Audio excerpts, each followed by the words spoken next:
Hi friends, అందరు ఎలా ఉన్నారు? బాగున్నారా? మీరంతా బాగుండాలని మనస్ఫూర్తిగా కోరుకుంటున్నా ఫ్రెండ్స్.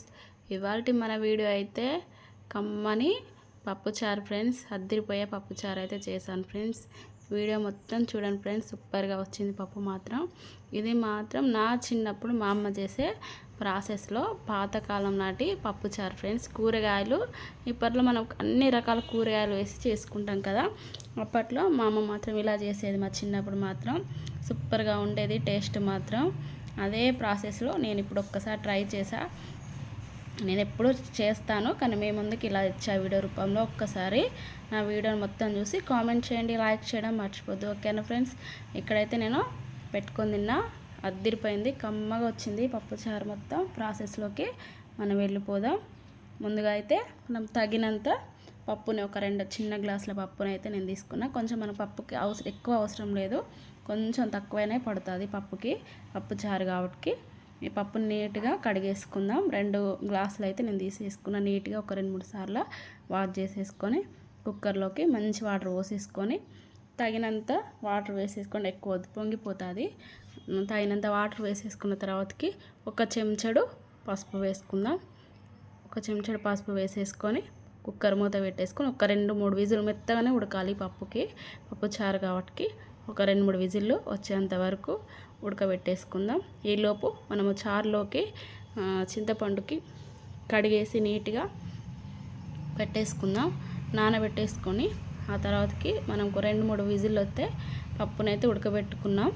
ఉడకబెట్టిన తర్వాతకి ఇలా మెత్తగా అయిపోయింది చూడండి, వీడియోలు చూపిస్తే విధంగా మెత్తగా ఉడకబెట్టుకున్న తర్వాతకి మనం చింతపండుని అయితే రసం తీసేసుకొని పులుపుకు తగినంత పోసేసి, కొంచెం పులుపు ఉంటేనే బాగుంటుంది పప్పుచారు కాబట్టి.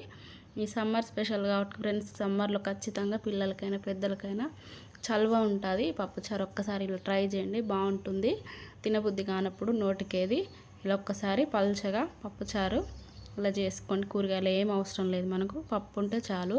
ఉడకబెట్టేసుకున్న తర్వాతకి నేను చింతపండు అయితే మొత్తం రసం తీసేసుకొని పోసేసుకున్న తర్వాతకి మనకు వాటర్ ఎన్ని కావాలో అన్ని పోసేసుకోండి.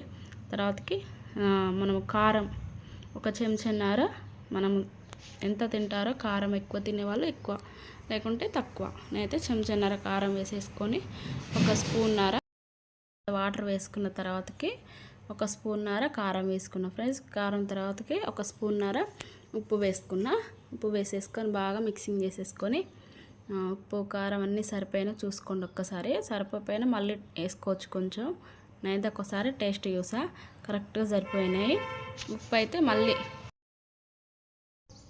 కారం ఉప్పు అయితే నేను టేస్ట్ చూసా, కొంచెం ఉప్పు తక్కువ ఉంటే మళ్ళీ వేసుకున్నా.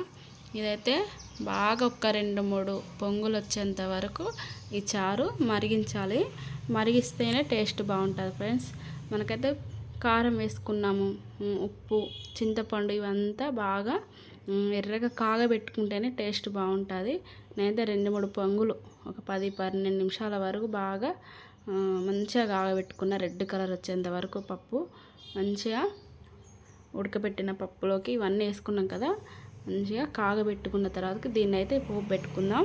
మనం పోపులోకి ఎండుమిర్చి, కరివేపాకు, వెల్లిపాయలు ఇవన్నిటిని ఈ పప్పుచారు కారగేలోపు రెడీ చేసుకొని పెట్టేసుకుందాం.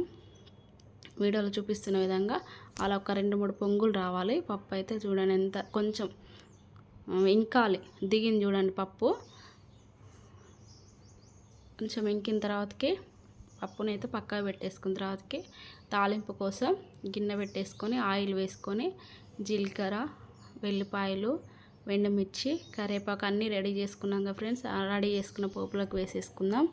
ఒక్కొక్కటి వేసుకొని ఫ్రై చేసుకుందాం. ఒక 2-3 నిమిషాల వరకు ఫ్రై చేసుకున్న తర్వాతకి మనం మరిగించుకున్న పప్పు ఉంది కదా, ఇప్పుడు ఈ లోపు మీకు కొంచెం ఉప్పు తక్కువ ఉంటే మళ్ళీ వేసేసుకోండి.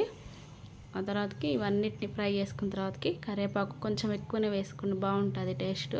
కరివేపాకు వేసేసుకున్నాక మనం మరిగించుకున్న పప్పు చారుని పోసేసుకుందాం. పోసేసుకున్నాక పప్పుని అద్దరిపోయింది ఫ్రెండ్స్, కమ్మగా వస్తుంది. స్మెల్ మాత్రం సూపర్గా వచ్చింది, టేస్ట్ మాత్రం సూపర్గా ఉంది ఫ్రెండ్స్. ఇదే ప్రాసెస్లో చేసుకోండి ఒక్కసారి. కూరగాయలు ఏం అవసరం లేదు, కమ్మగా ఉంటుంది పప్పుచారు. సూపర్గా వచ్చింది పప్పుని. ప్లీజ్ ఫ్రెండ్స్ నాదొక రిక్వెస్ట్, నా వీడియో చూస్తున్న వాళ్ళు ప్లీజ్ లైక్ చేయండి ఫ్రెండ్స్. లైక్ చేయడం వల్ల ఇంకొంతమందికి మన వీడియో రీచ్ అవుతుంది. లైక్ చేయండి ఫ్రెండ్స్. లైక్ చేసి చిన్న కామెంట్ చేయండి, మీకు నచ్చిన కామెంట్ చేయండి ఫ్రెండ్స్. ఎలా ఉందో కామెంట్ చేయండి, లైక్ చేయండి. ఓకేనా ఫ్రెండ్స్, నా ఛానల్ నచ్చితే సబ్స్క్రైబ్ చేసుకోవడం మర్చిపోద్దు. ఓకేనా ఫ్రెండ్స్, ఈ పప్పు మొత్తం ఇదే ప్రాసెస్లో చేసేయండి. సూపర్గా వచ్చింది ఫ్రెండ్స్, అదే చెప్తున్నా అక్కడ వీడియోలో బాగుంది అని. ఓకేనా ఫ్రెండ్స్, బాయ్.